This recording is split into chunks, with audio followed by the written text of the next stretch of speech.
Well, welcome everyone. Today is going to be a little bit of a special reflection because due to some scheduling, we're not going to meet for about 2 weeks here. So I'm going to give you the kind of a preview and the synopsis. Because right now you're in the book of Kings, 1st and 2nd Kings. And we start with Solomon as he succeeds his father David. And David gives him some cleanup work to do, get rid of a couple enemies and bless a few people that were good to him. And we see Solomon has a really good start. He asks for wisdom from God and is given riches and just seems to be doing pretty well. But then as he marries women and has concubines who affirm alliances he has with other nations, they bring their gods and turn Solomon's heart away from God, even though after Solomon built the temple, and which was twice the size of the tabernacle, God sends him, keep following my ways and things will be good. But for Solomon, he kind of lives life backwards. It seems like he starts out really good, but yet falls off. His wisdom doesn't stick with him. But yet there is that image of the invitation of the world to come and see what's going on in Israel. And as soon as Solomon dies, his son Rehoboam proves to be, kind of starts the tradition of the not so good kings of Israel. And we see that we're told with Solomon that the nation would be, because of his unfaithfulness, the nation would be torn apart, but yet there would be a remnant that would remain. So with Rehoboam, he takes the advice of his friends over the elders, and the 10 northern tribes withdraw. They go forth and start their own nation. They call forth an exiled political leader to be their king. He sets up 2 golden calves at Bethel and Dan, so people will not go to, and says, here are your gods. Where have we heard that one before? And so the 10 northern tribes who withdraw become the nation of Israel. And ultimately their capital becomes Samaria. And we'll see that they last about 200 years, because you've probably noticed that the quickest way to become king in Israel is to assassinate your predecessor. And often it is because the predecessor is doing something evil and God sends a deliverer.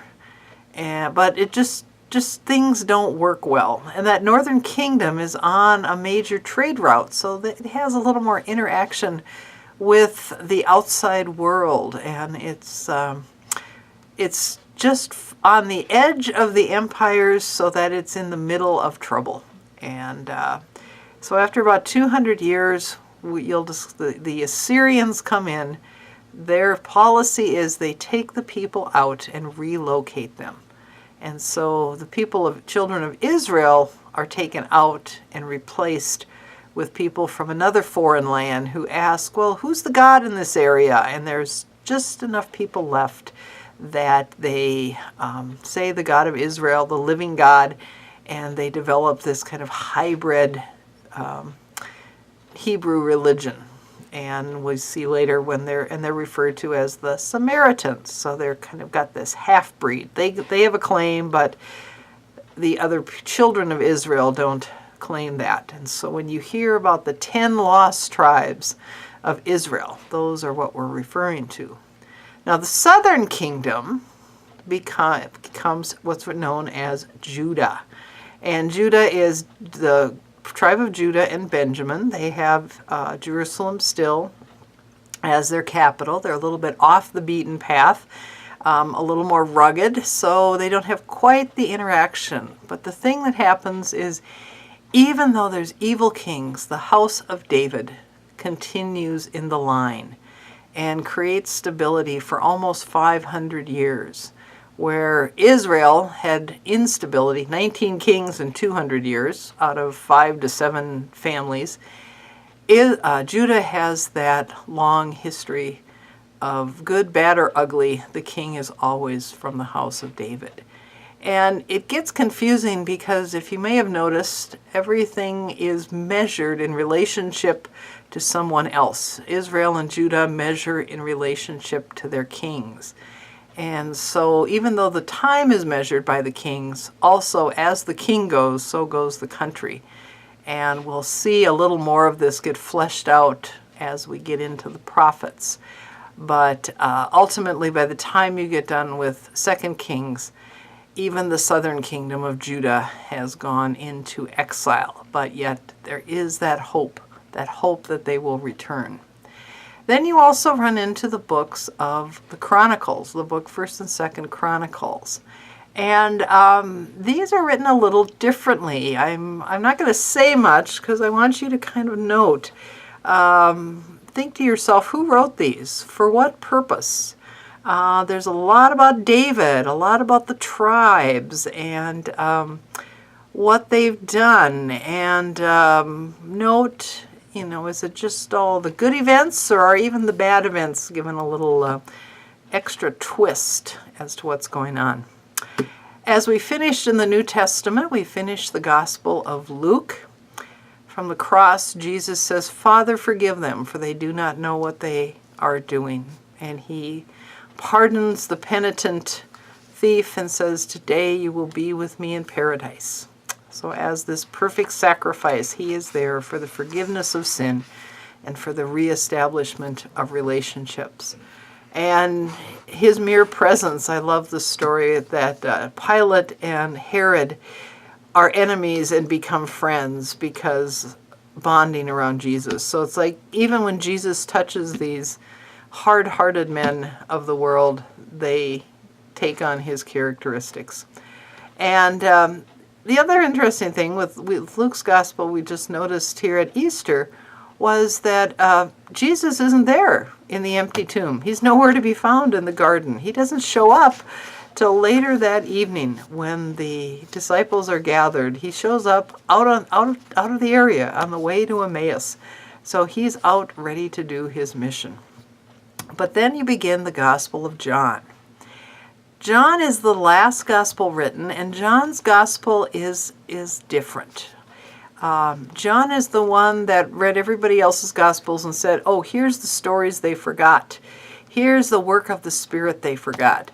So you're going to hear some things that are familiar, but yet some things that you probably haven't heard before in many of the other gospels. And also, John is looking for signs. He wants to point you to the signs of Jesus, what it is he does as the creator, how he can fix things, how he can do things, but he does it in a much quicker way. So John is what we would call an intuitive gospel. He writes a lot with commas instead of periods. He assumes you know some things from the previous Gospels, so he's just going to kind of skip over that. And notice as John begins his Gospel, he goes all the way back to the very beginning of creation. Compare the first few verses of John to the first few verses of Genesis. And so John is talking about a very new beginning. So enjoy John, enjoy finishing up Kings, the rest of Kings, and also the Chronicles. And as we get a little closer to some new literature, a comment that was made as you go through the Old Testament in particular. Keep in mind, just a reminder again, you have several different parties writing.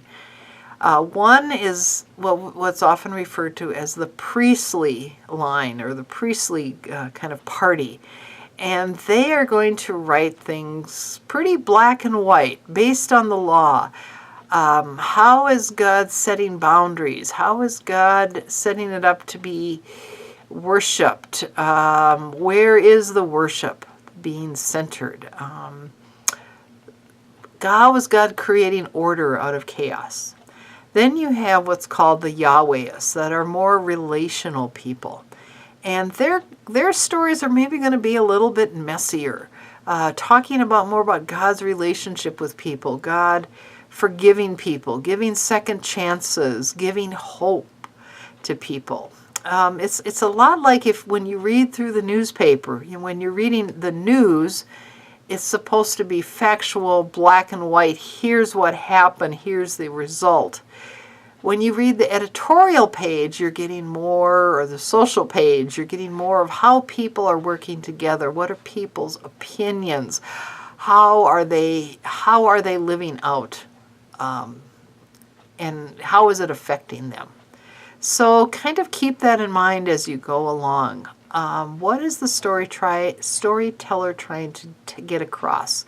Is he trying to get across God's power and control?